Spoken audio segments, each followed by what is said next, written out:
puyra ka akta. Ay. Luto tayo ng pangpulutan natin mga idol. Meron nga pala akong ulo ng manok dito.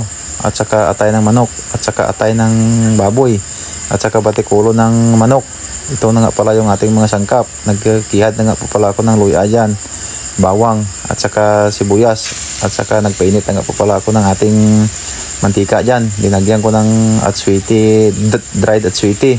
Yan po yung ating pang gisa para may color na po. Hindi na po ako maglagay ng food coloring.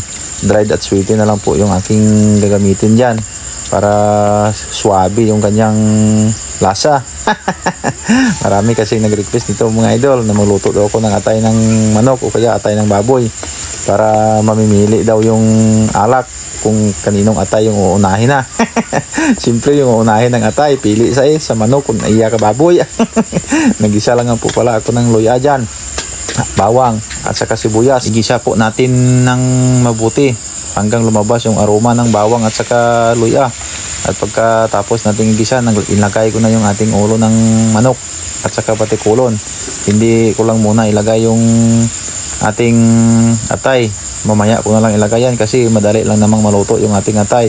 Nagtimpla lang ako ng asin, magic sarap. Hindi na po ako naglagay ng bitsin dyan. At saka linagyan ko ng 2 piraso na dahon ng laurel.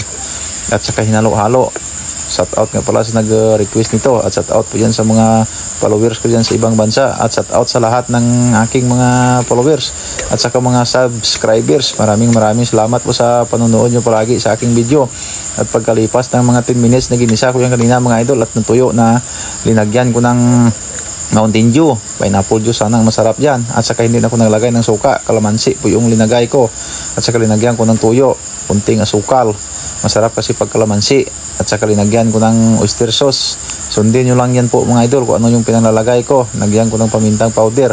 At saka ilagay ko na yung ating atay ng baboy. At saka atay ng manok. Kasi ako mga idol, pag ako nag-inom, gusto ko maraming pulutan. Kasi hindi po ako gusto na umiinom na walang pulutan. Kahit 1 kilong baboy pa, kayang-kaya kong ubusin pang pulutan lang. Kayo mga idol, paki-comment naman yan kung paano kamo magluto ng atay ng manok at saka batikulon at saka ulo. Luto na po yan, praga-akta. Praga-akta mga idol, luto na pulutan natin. Pang pulutan lang, hindi na po ako kain, busog na po ako. Wow, puya raga-akta. Puno mga idol, dark ko. Sarap ang tanduay mga idol.